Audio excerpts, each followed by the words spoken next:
ದೇಶಗಳು ಪ್ರೀತಿ ಮಾಡುವಂಥ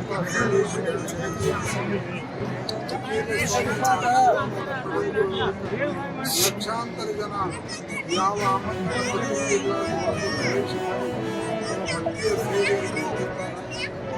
ದಾಸೋಹ ನಡೀತಾ ಇದೆ.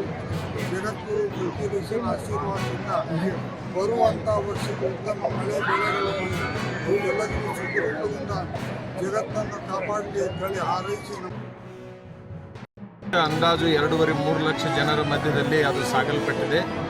ಈ ಒಂದು ರಥದ ವಿಶೇಷತೆ ಅಂತಂದರೆ ಯಾವುದೇ ಥರದ ಒಂದು ಇಲ್ಲಿ ಜಾತಿಗಾಗಲಿ ಮತ್ತೊಂದಕ್ಕಾಗಲಿ ಅವಕಾಶ ಇಲ್ಲ. ಇದು ಕೇವಲ ಭಾವೈಕ್ಯತೆಯನ್ನು ಮೆರೆಯುವಂತಹ ಮಠವಾಗಿರ್ತಕ್ಕಂಥದ್ದು. ಅಂದಾಜು 450 ವರ್ಷಗಳ ಹಿಂದೆ ಪ್ರಾರಂಭವಾಗಿರ್ತಕ್ಕಂಥ ಈ ರಥ ಇಲ್ಲಿಯವರೆಗೆ ನಿರ್ವಿಘ್ನವಾಗಿ ಸಾಗಿದೆ.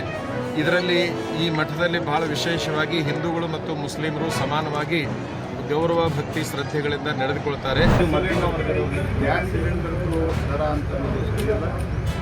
ಗ್ಯಾಸು LPG, ಕಮರ್ಷಿಯಲ್ LPG ಮತ್ತು ಈ ಕಮರ್ಷಿಯಲ್ LPG ಏನಿದೆ LPG ಮತ್ತು ಒಟ್ಟಾರೆ ಪೆಟ್ರೋಲಿಯಂ ಭಾಳ ಸಮಸ್ಯೆ ಇದೆ. ಎಲ್ಲಾದರೂ ಸಮಸ್ಯೆ ಆಗಿದೆ, ಅದು ಯಾರಿಗಾದರೂ ತೊಂದರೆ ಆಯಿತು.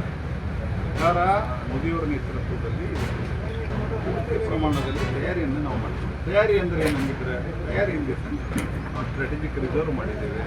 ಬೇರೆ ಬೇರೆ ಮೊದಲು 20-21 ಲೊಕೇಶನ್ನಿಂದ ಇವತ್ತು ಸುಮಾರು 47 ಲೊಕೇಶನ್ ತರಿಸ್ತಾ ಇದ್ದೇವೆ.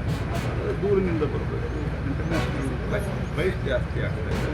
ಹೀಗಾಗಿ ನಾವು ಇಲ್ಲಿವರೆಗೆ ಭಾಳ ಪ್ರಯತ್ನಪೂರ್ವಕವಾಗಿ ಭಾರತ ಸರ್ಕಾರ ನಾವು ಡೊಮೆಸ್ಟಿಕ್ LPG ಮತ್ತು ಪೆಟ್ರೋಲ್ ಡೀಸೆಲ್ ಸರ್ಕಾರ ಕಂಟ್ರೋಲ್ ಮಾಡಿದೆ.